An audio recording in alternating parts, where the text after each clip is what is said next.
Welcome back everybody to this tutorial. Today I am going to actually show you how you, well, everything is pretty much set up. You just need to do a few more things in VirtualBox in order to have a proper setup. But down below in the bottom right corner, if you're using a desktop machine and not a laptop, and if you didn't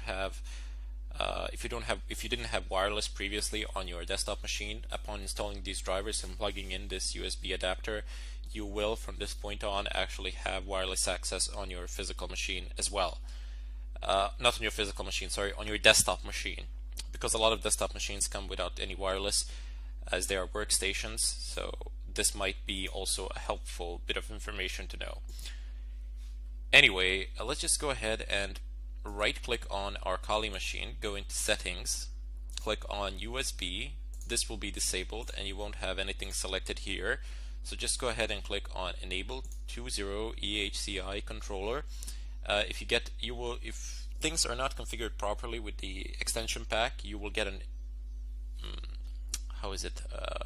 triangle, a yellow triangle with an exclamation mark in the center next to your OK button down at the middle. So right on the left of the OK button, you will get that triangle, which means that you don't have the extension pack installed. You can, aside from going to the VirtualBox site where they have these three versions here, 4.2, 4.1, 4.0, you can also go to the official Oracle site and download the VirtualBox extension pack from there, where they actually have 4.3.26, which is very nice, which is the latest one. So just go ahead head over to the official Oracle site and find the VirtualBox section there, from where you can actually download the extension pack. Anyway, I'll just minimize this. We have enabled to support, and now let's go ahead and add our device. So here you have a listing of devices, headset, keyboard, some unknown device, something generic, and down below you have 11N USB. That is the one that I'm going to add here. Click on OK. There we go. All you have to do from this point on is power your machine on, and that's it.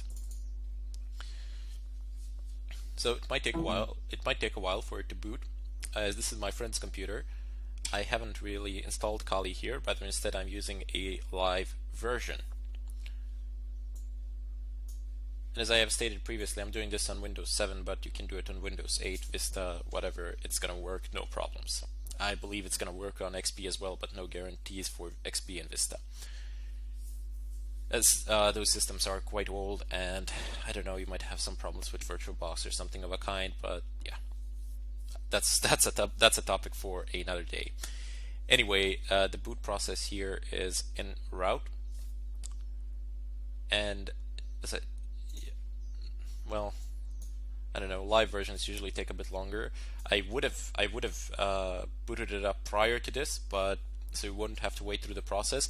However, then I couldn't actually show you how I configured VirtualBox to function with this, because if you go ahead and right click on Kali now and go into settings and go down to the USB, you can see that the Enable USB controller and Enable USB 2.0 are grayed out, and you can't actually tick anything there, which can be problematic. Although you can add new USB devices if you want, even after the machine is actually turned on. So the boot process is en route. Any moment now, come on, please, I'm begging you. Today, sometime, perhaps, maybe not. The beauty of Windows machines. Anyway, the Kali has booted. Almost. There we go. So Kali is up and running now. If I just go ahead and click on the terminal as we did before, I'm just gonna go ahead and magnify it. Don't have the extensions here, so don't have the full screen, but if I just do this, I believe this is sufficient for this additional tutorial. You can actually see clearly what is going on. If I type in ifconfig, I believe that you can all read this text, no problems. If you can't, let me know. You see that I have WLAN 0 adapter here. That is my wireless adapter. If I scroll upwards, I can see that I also have ETH0, which is my wired network adapter, which is currently in the bridged mode with my Kali machine. If you go to devices, network settings, this is very important. I need to say attach to bridge adapter, as I have stated several times before, but felt like I should just say it one more time. No big deal there. Promiscuous mode deny, nope, allow all, oops, allow all. So bridge adapter, select your adapter, allow all, okay. Excellent. Oh yeah, one more thing.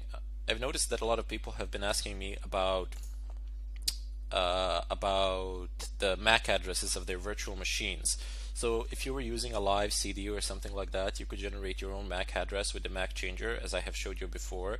But if you're using a virtual machine, you can just, while the machine is powered off, you can generate a new random MAC address. It says here you can change it here without any problems. It functions a bit differently because this is a virtual machine, but you can just change the MAC address here randomly to your heart's content.